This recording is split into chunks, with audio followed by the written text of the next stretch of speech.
누구든지 이 중요한 일을 또 시키든지 부탁을 하려면 가장 믿을 만한 사람한테 부탁을 합니다. 대리를 불러서 사람을 보낼 때도 누가 올지는 모르지만 그래도 믿을 만한 사람이기를 또 기대를 합니다. 우리가 사람의 일을 할 때도 이런데 우리가 하나님의 일은 어떠겠습니까? 하나님께서는 이 하나님의 일을 맡길 때 하나님의 마음에 가장 드는 사람에게 하나님의 일을 맡깁니다. 그 사실이 오늘 우리가 읽은 본문 13장에 기록되어 있습니다. 그래서 오늘 헌신 예배를 오늘 드리기로 작정한 우리 여러분들에게 우리가 다른 무엇보다도 하나님의 마음에 맞는 사람 이 제목으로 우리가 함께 말씀을 나누려고 합니다. 이스라엘 백성들이 하나님께 우리도 이웃나자처럼 왕을 세워달라라고 이렇게 요구를 하게 됩니다.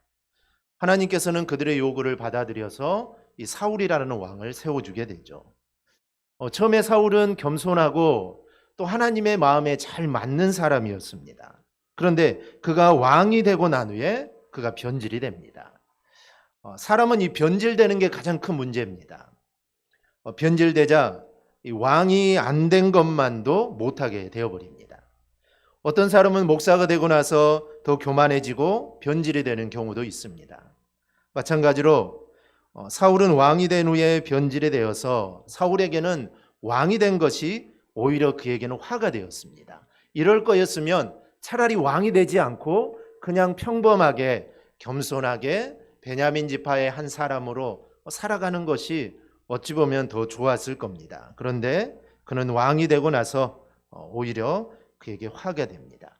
그래서 하나님께서는 사울의 그 꼴을 더 이상 볼 수가 없어서 사울을 패하시고 하나님의 마음에 맞는 사람을 세우시게 됩니다. 그래서 사무엘을 베들레헴에 사는 이새의 집으로 보내서 다윗을 세우게 되죠. 다윗이 하나님의 마음에 얼마나 맞았는지 하나님께서 네가 내 마음에 합했다. 너만이 내 뜻을 이룰 수 있겠다라고 다윗을 칭찬하시면서 다윗을 왕의 자리로 올려 세워주셨습니다. 우리는 이 사건을 통해서 우리가 먼저 깨달아야 될 것이 있는데 우리는 높은 자리를 먼저 탐내서는 안 됩니다. 우리는 높은 자리를 탐내기 전에 먼저 내가 하나님의 마음에 맞는 사람인가를 우리는 먼저 생각해 봐야 합니다. 하나님의 마음에 맞으면 다 되는 겁니다. 즉 하나님에 맞는 사람이면 하나님은 그 사람을 사용해야 되기 때문에 그 사람이 가만히 있어도 그 사람을 당연히 좋은 자리에 올릴 수밖에 없는 겁니다. 하나님의 일을 하기 위해 즉 하나님은 다윗을 통하여 하나님의 일을 하셔야 되기 때문에 그를 왕으로 세우신 겁니다. 그래서 우리는 먼저 하나님에 맞는 하나님의 마음에 드는 사람이 돼야지 그거는 나중에 놓고 내가 높은 자리에 가야겠다. 내가 높은 자리에 가서 하나님의 일을 해야겠다. 이것이 아니라 먼저 하나님에 맞는 마음이 되면은 하나님은 우리를 자연스럽게 높여주시는 겁니다. 그래서 오늘 본문 말씀을 우리가 따라서 과연 다윗은 어떤 사람이었기에 하나님의 마음에 합했는지 오늘 헌신 예배를 드리는 우리 남전도회와 우리 모든 성도들도 정말 다윗과 같이 하나님의 마음에 맞는 우리 성도들이 꼭 될 수 있기를 바랍니다. 먼저는 다윗은 본분을 당하는 사람이었습니다. 처녀와 총각이 결혼을 했습니다. 총각이 결혼하여 남의 집에 귀한 딸을 데려왔으면 그 여자에 대한 책임을 다해야 합니다. 또 남의 집에 시집 와서 며느리가 되었고 남편의 아내가 되었으면 아내로서 해야 할 일이 있습니다. 그 본분을 망각한다면 그 가정은 절대로 행복할 수 없습니다. 그런 가정에 하나님이 복을 내려주실까요? 아닙니다. 자기의 일도 하지 않는 가정에 하나님이 복을 내릴 리가 없습니다. 그 본분에 충실할 때 하나님은 기뻐하시고 그 가정에 복을 내리시는 겁니다. 이 성경에 보면은 데마라는 사람이 있습니다. 이 사람은 사도 바울의 전도를 받습니다. 어디에서 전도를 받아 예수를 믿게 되었는지 모르겠지만 어쨌든 사도 바울의 전도를 받아 예수님을 영접합니다. 그리고 사도 바울에게 훈련도 받죠. 그래서 이제는 일할 수 있는 일꾼이 되어서 선교 여행을 함께 갑니다. 즉 사도 바울의 선교 동역자가 된다는 것이죠. 사도 바울이 선교 동역자로 데려간다는 것은 사도 바울이 믿을 만하다는 겁니다. 이 사람과 함께 가면 내 선교 사역이 잘 되고 나를 잘 도와줄 것 같았기 때문에 사도 바울은 데마를 데리고 선교 여행을 함께 하게 되죠. 바울이 2년 동안 로마 감옥에 갇혀 있을 때 쓴 편지인 이 빌레몬서과 골로새서를 보면 데마가 바울과 함께 문안하는 내용이 나옵니다. 바울이 로마 옥중에 있을 때 데마가 로마까지 따라갔고 또 옥중에도 따라가 사도 바울이 수종을 들었던 사람이 이 데마라는 사람입니다. 그런데 그러니 데마가 얼마나 귀한 일꾼입니까? 그런데 그에게 문제가 생겼습니다. 디모데후서 4장 10절을 보면 데마는 이 세상을 사랑하여 나를 버리고 데살로니가로 갔고, 데마는 좋은 사람이고 또 직분을 받아 충성을 다했지만 중간에 변질이 되어버렸습니다. 즉 처음에는 좋았는데 나중에 그가 변질이 되었습니다. 그래서 자기의 본분을 망각하고 제자들을 지키지 않고 떠나버렸습니다. 어떻게 이렇게 변질이 되었을까요? 선교사에게 닥쳐오는 이 고난을 감당하기가 어려웠고 또 바울 사도를 끝까지 따라다녀봐야 얻을 게 없겠다고 그는 생각했기 때문입니다. 데마는 하늘나라가 궁극적인 목적이 아니었습니다. 즉 하늘나라를 바라보며 나에게 맡겨주신 그 일에 정말 최선을 다하는 것이 아니라 세상에서 무엇을 얻을 수 있지 않을까라는 그 마음으로 사도 바울을 따랐던 겁니다. 계산을 잘못한 것이죠. 사도 바울을 따라가봤자 뭐 얻을 게 뭐가 있겠습니까? 그런데 그는 계산을 잘못한 것입니다. 그래서 제 본분을 버리고 제 갈 길로 갔던 것이죠. 우리가 예수 믿기 힘들고 직분 감당하기는 더욱 힘들기도 합니다. 이 세상에서 예수 믿고 열심히 봉사해봐도 더 이상 내가 얻을 것이 없다 해서 우리의 본분을 망각해버리는 일이 우리 가운데는 있어서는 안 됩니다. 그런 사람은 하나님의 마음에 합한 자가 절대로 아닙니다. 우리는 괴로우나 즐거우나 정말 충성하는 동안에 이 세상에서 필요한 것들을 하나님이 주시면 좋고 하나님이 주시지 않는다 할지라도 내게 맡겨주신 그 직분에 충실하는 사람이 하나님의 마음에 맞는 사람입니다. 사무엘상 16장 11절 12절을 보면 이 다윗이 하나님께 택함 받아 기름 부음을 받는 과정이 나옵니다. 사무엘이 하나님의 명령에 따라 이새의 집으로 가죠. 그리고 아들들을 다 불러 모읍니다. 하나님께서 당신의 아들 중에 이스라엘의 왕이 있을 거라는 것을 말을 했고 이 아들들 중에 이스라엘의 두 번째 왕을 뽑겠다라고 이새에게 말을 했습니다. 그러니 이새가 얼마나 기분이 좋겠습니까?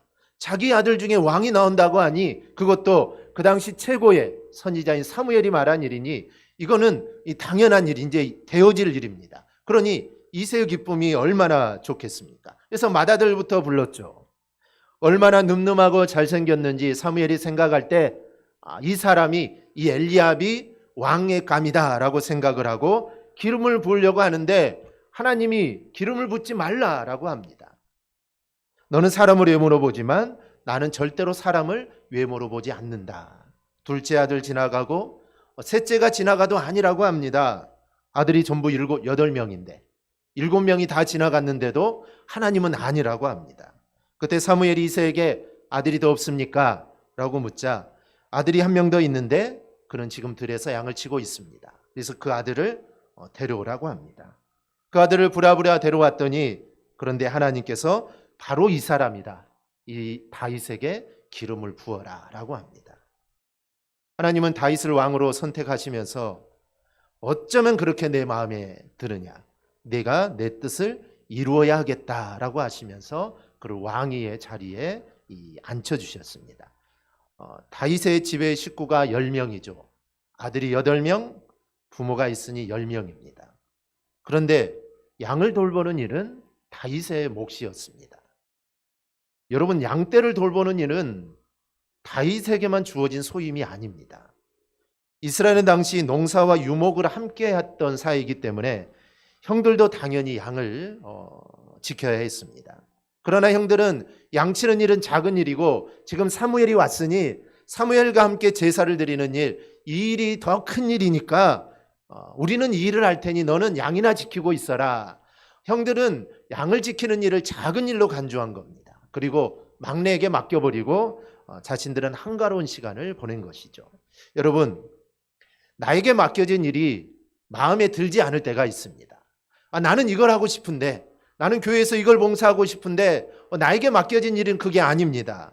내 은사는 이건데 나는 이거는 정말 잘할 수 있을 것 같은데 그런 게 나에게 맡겨진 것이 아니라 다른 일들이 나에게 맡겨질 때가 있습니다. 그러면 여러분 어떻게 해야 될까요? 그래도 맡겨진 일에 우리는 최선을 다해야 합니다. 하나님은 하고 싶은 일만 잘하는 사람을 찾지 않습니다. 어떤 일이 주어져도 그 일에 최선을 다하고 성실하게 감당하는 자를 우리 하나님은 찾습니다. 하나님께서 레위 자손들에게 이 일을 분배하죠. 이 레위 자손들은 하나님의 성막에서 일을 하는데 그 레위 지파 가운데서 자손 중에서도 이 족속 그 안에 또 가문에게 각각 일을 맡깁니다. 그런데 하나님은 한 사람 한 사람의 재능을 따지고 너는 이걸 잘하구나 그러면 성막에서 이걸 해라 이게 아니라 하나님은 자손별로 일을 맡깁니다. 자손별로 일을 맡겼다는 것은 무엇을 의미할까요? 그 자손들의 은사를 고려한 것이 아닙니다. 이 자손은 이런 은사가 있으니 이걸 해라 이게 아니라 하나님은 그냥 자손들로 은사를 그들에게 일들을 다 각각 맡겨놓습니다. 게르손 자손은 성막과 장막에 관계된 일을 해라. 고핫 자손은 증거계와 송소기구들 그리고 무라리 자손은 외부 울타리를 맡기게 됩니다. 아마 무라리 자손 중에서도 성막 안에서 일을 할 만한 능력이 있는 사람이 분명히 있었을 겁니다. 그런데 하나님은 무라리 자손은 무조건 외부 울타리를 맡아서 봉사하라는 것입니다. 자손들이 맡은 일이 다 다릅니다. 고핫 자손이 증거계를 담당합니다. 성막에서 증거계가 어찌 보면 제일 중요하지 않습니까? 고핫 자손은 증거계를 담당인데 제일 중요한 일처럼 여겨지고 무라리 자손들은 울타리를 맡으니까 이게 하찮게 보입니다. 하지만 이 일을 맡기신 분은 하나님이십니다. 그러기에 그 하나님의 보시기에 최선을 우리는 다해야 합니다. 하나님은 작고 하찮은 일이지만 그 일을 어떻게 하는지 하나님 보시는 겁니다. 오늘 나에게 맡겨진 일이 무엇입니까? 우리는 그 일에 최선을 다해야 되고 그리고 하나님께 인정을 받아야 합니다. 울타리를 맡겼는데 이게 하찮은 일이라고 그냥 대충 그냥 울타리 관리도 하지 않고 넘어져 있어도 세우지도 않고 그랬다면 그들은 하나님께 인정받을 수 없을 겁니다. 그래서 자기에게 맡겨진 일에 최선을 다해 인정을 받는 겁니다. 이 고핫 자손이 증거계를 담당했는데 얼마나 중요한 것입니까? 그런데 그들이 그거를 소홀히 한다면 그들은 하나님께 인정을 받지 못하는 것입니다. 그래서 우리는 하나님이 나에게 맡겨주신 일 이게 최선을 다해서 하나님께 인정받는 그런 태도로 우리는 하나님의 일을 해야 합니다. 다윗은 비록 양치는 일이 작은 일일지라도 열심히 양을 치면서 자신의 본분을 끝까지 충실하게 감당을 했습니다. 결국 최선을 다한 다윗은 이스라엘을 다스리는 2대 왕으로 그는 크게 쓰임을 받게 됩니다. 저 여러분도 하나님이 나에게 맡겨주신 일에 정말 최선을 다할 때 하나님의 마음에 들어 세움을 받는 일꾼이 될 수 있습니다. 그래서 나에게 맡겨주신 일, 그 일이 작고 크고를 떠나서 이것이 하나님이 나에게 맡겨주신 일이다. 남전도회나 우리 여전도회, 우리 기관들이 안에서 나에게 맡겨주신 또 회장, 부회장, 총무, 서기회계가 있을 겁니다. 이게 바로 하나님이 나에게 맡겨준 일이다. 그리고 하나님은 내가 그 일에 최선을 다하기를 바라신다. 이런 마음으로 정말 최선을 다하여서 하나님의 마음에 맞는 우리 성도들이 되기를 바랍니다. 둘째로 주를 사랑하는 사람이었습니다. 베드로는 평생에 3번 주님 앞에 신앙 고백을 합니다. 먼저는 나는 죄인입니다 라고 고백을 하죠. 베드로가 예수님을 처음 만났을 때 밤새도록 고기를 한 마리도 잡지 못했지만 예수님의 말씀에 따라 순종해서 그물을 내렸더니 많은 고기를 잡습니다. 그때 베드로가 예수님 앞에 엎드려서 주여 나는 죄인입니다 라고 고백을 합니다. 베드로가 나는 죄인입니다 라고 고백했을 때 예수님과의 인연이 맺어지기 시작합니다. 만약에 베드로가 나는 죄가 없다, 나는 죄인이 아니다라고 했다면 베드로는 예수님과 아무 상관이 없는 사람이 됩니다. 그 다음에 예수님께서 베드로를 제자로 삼고 얼마 동안 가르치신 후에 야, 사람들이 나를 이러쿵 저러쿵 말하는데 그러면 너희는 나를 누구라고 말하느냐라고 물었을 때 베드로가 제일 먼저 손을 들고 주는 그리스도시요 살아계신 하나님의 아들입니다. 주님께 칭찬받는 신앙 고백을 합니다. 세 번째는 내가 주님을 사랑합니다라는 고백이죠. 예수님이 부활하신 후에 갈릴리 바닷가의 읍으로 돌아간 베드로를 찾아갑니다. 그리고 베드로야, 네가 계집종항에서 나를 저주하고 이 부인을 해? 꼭 그렇게만 해야 되느냐? 라고 주님은 베드로를 책망하지 않았습니다. 주님은 베드로의 과거를 묻지 않았다는 것이죠. 베드로야, 네가 나를 사랑하는 것은 틀림이 없느냐라고 묻습니다. 네가 비록 육신이 약해서 나를 부인하고 저주를 했지만 나를 사랑하는 그 마음이 아직도 변하지 않았느냐라고 베드로에게 묻죠. 그때 베드로가 내가 주를 사랑합니다라고 고백합니다. 이 고백을 듣고 주님이 얼마나 기뻤는지 내 양을 먹이라라고 하십니다. 베드로에게 사명을 주신 것이죠. 주님은 내가 주님을 사랑합니다. 이 고백을 주님은 너무나도 기뻐하셨던 겁니다. 그런데 이 예수님이 베드로를 사랑하는 것은 선행적 사랑입니다. 닭이 먼저냐 달걀이 먼저냐 이렇게 말을 하지만 우리는 대답을 알고 있죠. 닭이 먼저냐 달걀이 먼저냐. 당연히 닭이 먼저겠죠. 하나님 세상을 창조하실 때 각각 종류대로 창조했으니 당연히 닭이 먼저입니다. 달걀이 먼저라고 해서는 안 돼요. 닭이 먼저입니다. 예수님이 사랑하는 거, 내가 예수님을 먼저 사랑했느냐 아니면 예수님이 나를 먼저 사랑했느냐, 당연히 예수님이 나를 먼저 사랑하셨습니다. 그래서 예수님의 사랑은 선행적 사랑입니다. 그 사랑에 힘입어서 베드로가 주님을 사랑한 것이고 우리가 주님을 사랑하는 것입니다. 주님이 사랑하니까 나도 주님을 사랑합니다 라는 것이죠. 하나님 먼저 조건 없이 우리에게 무한한 사랑을 베푸십니다. 마치 부모가 자녀들에게 사랑을 베풀듯이 하나님은 우리에게 정말 무한한 아무런 조건 없는 사랑을 베푸시고 우리가 하나님 사랑합니다, 주님 사랑합니다, 이 고백을 하나님은 듣기를 원하시고 들었을 때 기뻐하시고 하나님의 마음에 들어하십니다. 그러면 다윗은 왜 그렇게 하나님 마음에 들었을까요? 그것은 다윗이 하나님을 사랑했기 때문입니다. 시편 18편 1절을 보면 나의 힘이신 여호와여 내가 주를 사랑하나이다. 이 다윗의 고백입니다. 내가 하나님을 사랑합니다. 한 번은 이스라엘과 블레셋이 싸우게 되죠. 블레셋 대장 골리앗이 1대1로 싸우자는 겁니다. 자기는 키가 3m가 다 돼가면서 정말 키도 작은 이스라엘 백성들에게 1대1로 싸우자는 겁니다. 그래서 1대1로 싸워서 이기는 쪽이 이기는 걸로 하자. 날마다 나와서 그렇게 이야기를 합니다. 골리앗이 얼마나 하나님을 모독하고 하나님을 저주한지 모릅니다. 다윗이 그때 아버지의 심부름으로 이 전쟁터에 가게 됩니다. 그러자 그 꼴을 보게 되죠. 다윗은 그 꼴을 볼 수가 없었습니다. 보고 있을 수가 없었죠. 그래서 사울 왕에게 내가 저놈과 나가서 싸우겠습니다 이렇게 말을 하죠. 그리고 물맷돌을 가지고 달려갑니다. 그런데 이것은 하나님을 믿는 것보다 더 중요한 뜻이 이 안에 담겨져 있습니다. 이스라엘 백성 중에 하나님을 안 믿는 사람이 있을까요? 다 믿습니다. 다윗도 하나님을 믿고 이스라엘 사울 왕도, 이스라엘 모든 백성들은 하나님을 믿습니다. 그런데 그 어느 누구도 나가지 않습니다. 왜 나가지 않았을까요? 왜 나가지 않았을까요? 그런데 왜 다윗은 나갔을까요?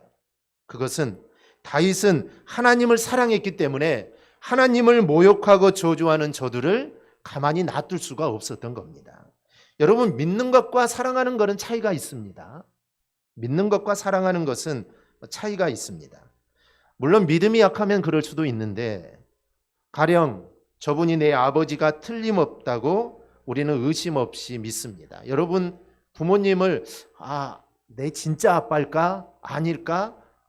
의심하는 사람도 있겠지만 우리는 의심하지 않습니다. 이분은 나의 아버지고 나의 어머니라는 것을 믿죠. 그런데 아버지를 진짜 사랑하느냐 사랑하지 않느냐, 이거는 좀 다른 이야기입니다. 아버지라는 것을 믿지만 사랑하지 않는 자녀들 얼마나 많습니까? 미워하는 자녀들도 있습니다. 그 당시 이스라엘 백성들은 모두 다 하나님을 믿었지만 모두가 하나님을 사랑한 것은 아닙니다. 모두 다 사랑한 건 아니죠. 하나님을 사랑했다면 어땠을까요?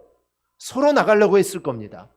내가 하나님을 진짜 사랑하는데 그 하나님을 저 골리앗이 못 오가고 있으니 내가 나가서 싸우겠다. 아니다, 내가 나가겠다라고 이렇게 말을 했겠죠. 그런데 어느 누구도 나가지 않았다는 것이죠. 그래서 하나님을 믿었지만 정말 내 목숨을 내걸고 거기에 나갈 만큼 하나님을 사랑하지는 않았던 것이죠. 그런데 다윗은 달랐습니다. 그래서 그는 불같이 달려나간 것이죠. 하나님을 사랑하는 마음이 불같이 뜨거웠기 때문입니다. 그래서 하나님은 다윗이 마음에 들었던 것이죠. 정말 하나님을 사랑하는 그 마음이 어떤 사람들보다 뜨거웠던 사람이 바로 이 다윗입니다. 우리 모두는 하나님을 믿습니다. 그런데 믿는 것으로 끝나서는 안 됩니다.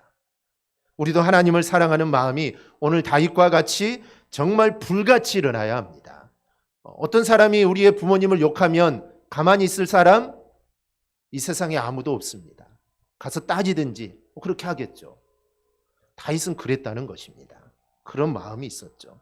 하나님은 바로 이런 사람을 사용하시는 겁니다. 하나님께 쓰임받게 되는 것입니다. 그래서 우리 모두 정말 하나님을 불같이 사랑하여서 하나님께 꼭 쓰임받기를 바랍니다. 셋째는 열심히 불같은 사람이었습니다. 요한복음 2장 17절을 보면 제자들이 성경 말씀에 주의 전을 사모하는 열심이 나를 삼키리라 한 것을 기억하더라 라고 합니다. 성경 말씀에 주의 전을 사모하는 열심이 나를 삼켰다라는 말씀이 있는데 예수님의 열심이 바로 그 열심이라는 겁니다. 예수님은 그렇게 열심히 있었다는 것이죠. 열심히 삼켜버릴 정도로 열심히 불같이 뜨거웠습니다. 예수님이 예루살렘 성전을 청소하는데 얼마나 열심히였는지 모릅니다. 주의 전을 사랑하는 마음이 크지 않았다면 그렇게까지 할 이유가 없었겠죠. 그 당시 모든 사람들이 그렇게 했기 때문입니다. 모든 사람들이 성전에서 돈을 바꾸고 짐승들을 사고 파는 일들이 계속해서 있었습니다. 그런데 주님은 정말 하나님의 성전을 사모하는 마음이 불같아서 그걸 보고 있을 수가 없었습니다.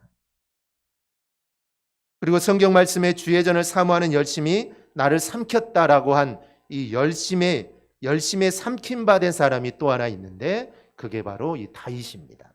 시편 69편 9절을 보면 주의 집을 이유하는 열성이 나를 삼키고라고 합니다.